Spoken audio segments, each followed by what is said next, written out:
हे दोस्तों, स्वागत है आपका द गिटार लॉन्च की म्यूजिकल जर्नी में।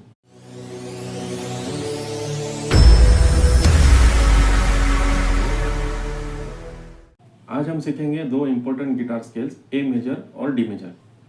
ये दोनों स्केल बिगिनर्स के लिए परफेक्ट है और आपके प्लेइंग स्किल्स को नेक्स्ट लेवल तक ले जाएंगे। तो चलिए शुरू करते हैं। सबसे पहले बात करते हैं ए मेजर स्केल की।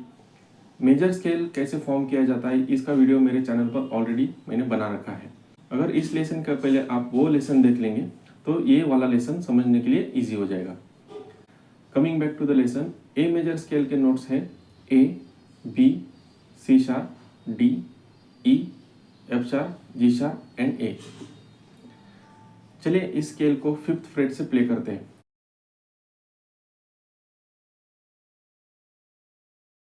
तो सबसे पहला ए नोट ई लोअर स्ट्रिंग के 5th फ्रेट पर,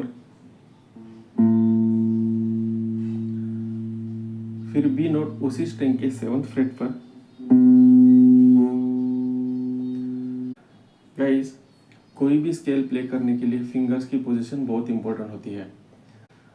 अगर आप इस फिंगर पोजीशन के बारे में जानना चाहते हो तो मेरे चैनल पे इसके ऊपर भी एक लेसन बना हुआ है, चाहे तो आप उसे रेफर कर सकते हैं इसे समझने के लिए। तो coming back to the lesson, जिस फिंगर से मैं स्केल के नोट्स प्ले कर रहा हूँ, आप लोगों को भी आपके उसी फिंगर्स को यूज करके नोट्स प्ले करने हैं। अगर आपने फिंगर कोड या कलर कोड का लेसन ऑलरेडी देखा हुआ है तो आप इस वीडियो को थोड़ा बैक में ले जाइए और वहाँ दिखाई गई इमेज को देख के भी नोट्स प्ले कर सकते हैं। तो चलिए स्केल का नेक्स्ट नोट प्ले करते हैं सी शार्प, ए स्ट्रिंग के 4th फ्रेट पर।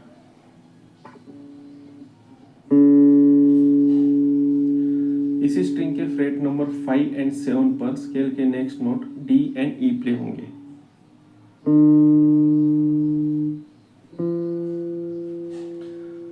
उसके बाद डी स्ट्रिंग के 4th फ्रेट पर एफ शार्प नोट प्ले होगा।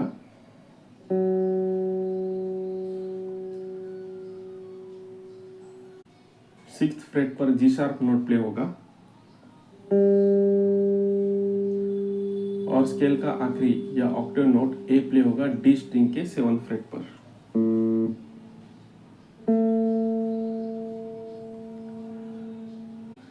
अभी तक हमने बॉक्स शेप का आधा ही स्केल प्ले किया है।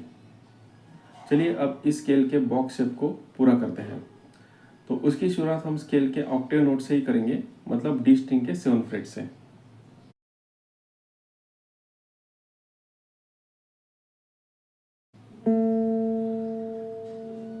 गाइज, मैं फिर से एक बार कह रहा हूँ, फिंगर पोजीशन बहुत इंपॉर्टेंट होती है। जिस फिंगर से नोट प्ले हो रहा है आप भी वैसे ही प्ले कीजिए। नेक्स्ट नोट बी प्ले करेंगे जी स्ट्रिंग के 4th फ्रेट पर।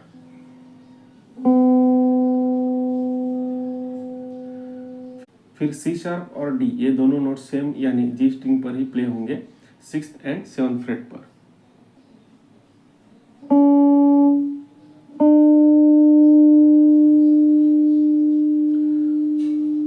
उसके बाद ई नोट प्ले होगा बी स्ट्रिंग के 5th फ्रेट पर। Then F sharp note B string पर ही 7th फ्रेट पर।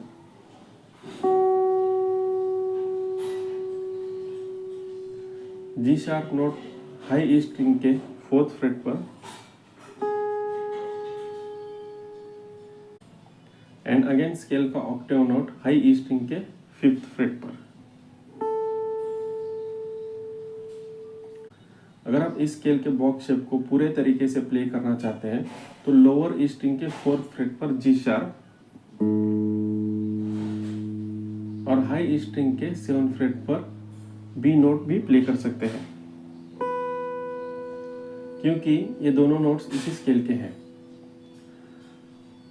इस लेसन के लिए मैं कुछ प्रैक्टिस टिप्स देना चाहूँगा, जैसे हर नोट को क्लियरली बजाएं और अल्टरनेट पिकिंग का यूज कीजिए, एक बार डाउन स्ट्रोक और एक बार अप स्ट्रोक। अब बात करते हैं डी मेजर स्केल की। इस स्केल के नोट्स होते हैं D, E, F sharp, G, A, B, C sharp and D.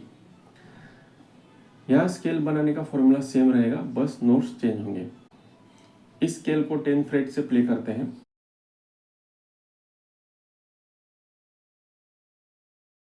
तो root note D lower string के 10th फ्रेट पर, के 12th फ्रेट पर।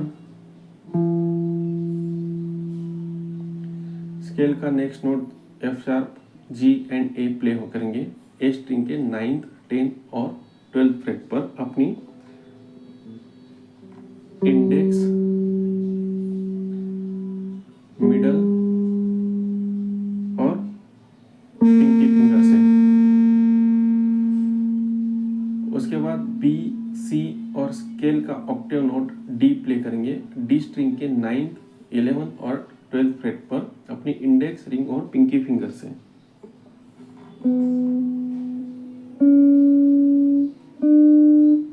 डी मेजर स्केल का फर्स्ट हाफ हम प्ले कर चुके हैं। अब इसके बॉक्स को पूरा करते हैं।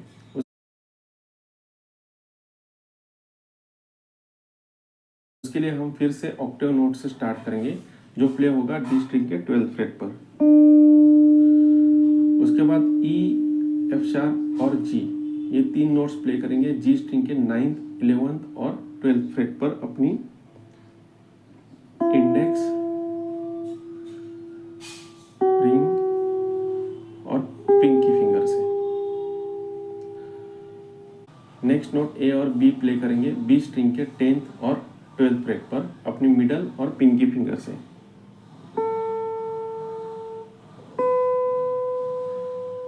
और स्केल के आखिरी 2 नोट C शार्प और D नोट प्ले करेंगे हाई E स्ट्रिंग के 9th और 10th फ्रेट पर अपनी इंडेक्स और मिडल फिंगर से।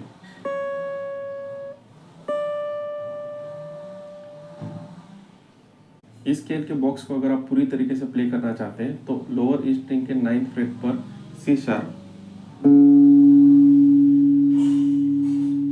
और हाई ई स्ट्रिंग के 12th फ्रेट पर E नोट प्ले कर सकते हैं, क्योंकि ये दोनों नोट्स डी मेजर स्केल के ही है।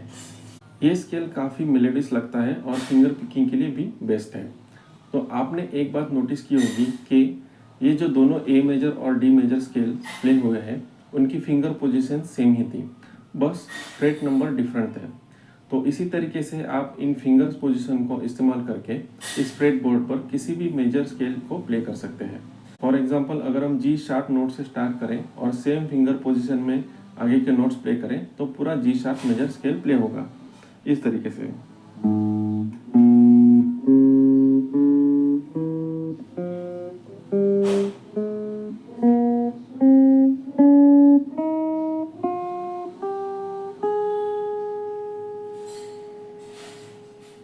इसको आप जरूर ट्राई करके देखिए किसी भी नोट को रूट नोट मानकर। ये दोनों स्केल को प्रैक्टिस करते वक्त कुछ चीज़ें ध्यान में रखें। स्लो एंड स्टेडी, पहले धीरे धीरे प्रैक्टिस करें फिर स्पीड बढ़ाएं। मेट्रोनोम यूज़ करें टाइमिंग इम्प्रूवमेंट करने के लिए।